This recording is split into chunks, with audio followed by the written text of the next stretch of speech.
इसकी एक इलेक्ट्रॉन की एक साथ दो प्रकार गति है। दोनों गतियों के कारण ये चुंबकत्व उत्पन्न करता है।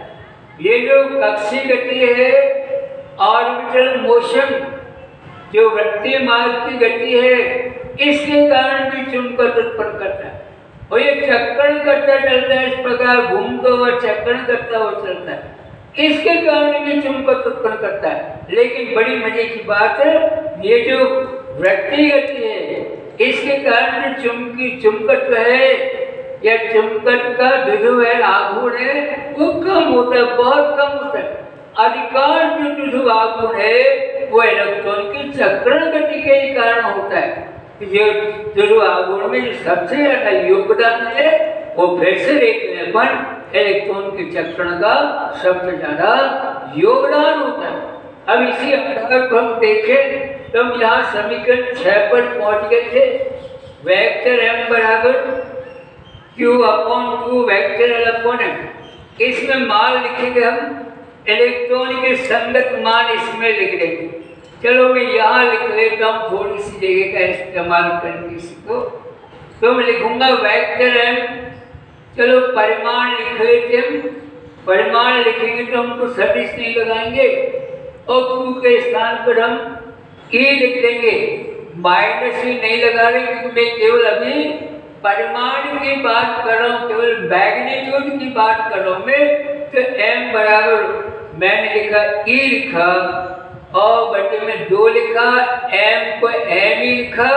m ही क्यों लिखा? क्योंकि अब हम इलेक्ट्रॉन की चर्चा कर रहे हैं और इलेक्ट्रॉन के द्रव्यमान को हमने m से प्रदर्शित करा है।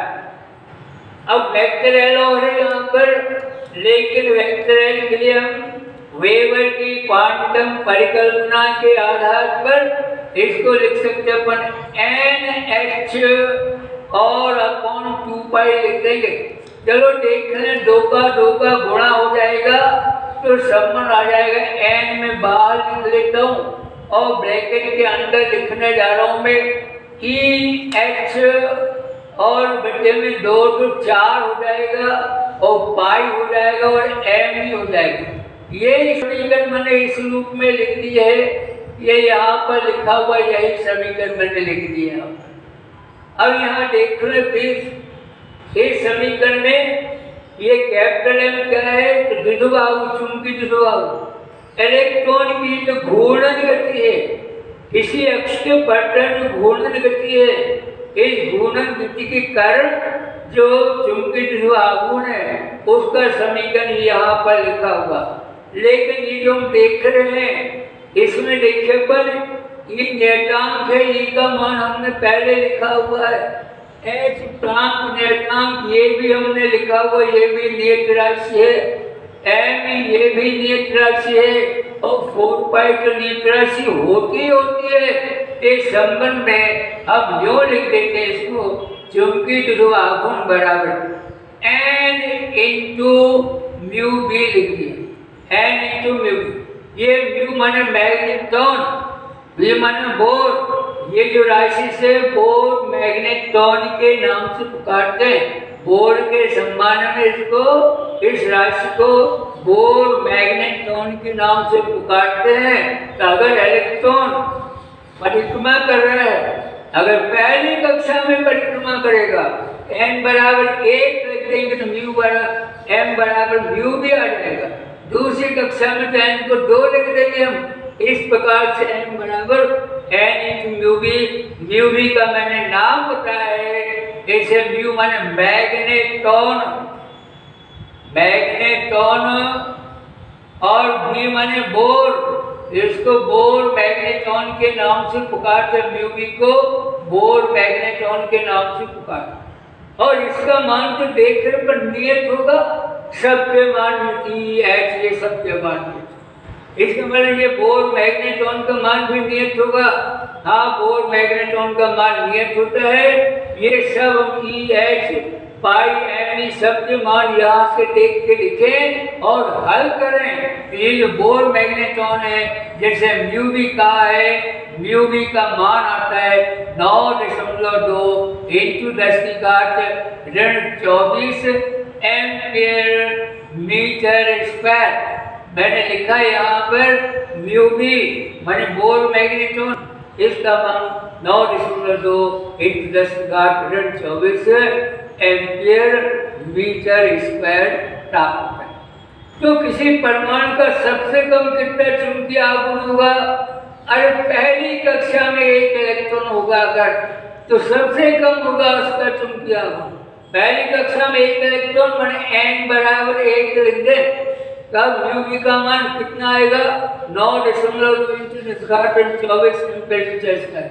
तो परमाणु का जो सबसे कम संभव जो चुंबकीय आघूर्ण है वो 9.2 × 10⁻24 एम्पियर मीटर स्क्वायर।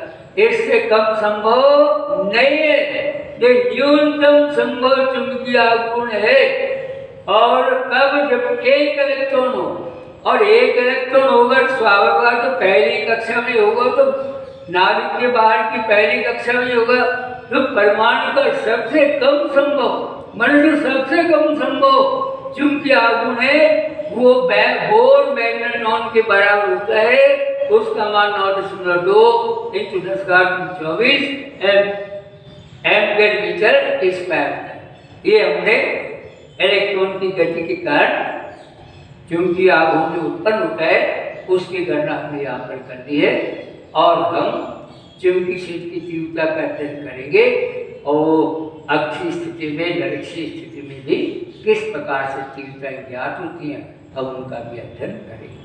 एक बात और, अगर आप में से किसी को इनमें से कभी भी कोई संदेह शंका हुआ करे तो मेरा व्यक्तिगत फोन नंबर है 9111093785। इस नंबर पर आप फोन करके अपनी डिफिकल्टीज भी पूछ सकते हैं।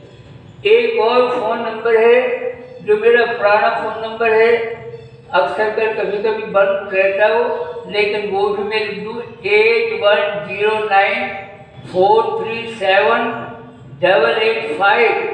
यानी ये जो नंबर है मेरा, ये नंबर, ये सादा फोन है, इसमें व्हाट्सएप वगैरह नहीं होते, और ये जो नंबर है इसमें व्हाट्सएप की सुविधा भी होती है। अगर कोई दिक्कत है तो पूछना चाहिए, मन में रखने से लाभ नहीं होगा, जो कुछ भी खुले मन से चर्चा करना चाहिए, मैं आपको बताने में सही हूँ।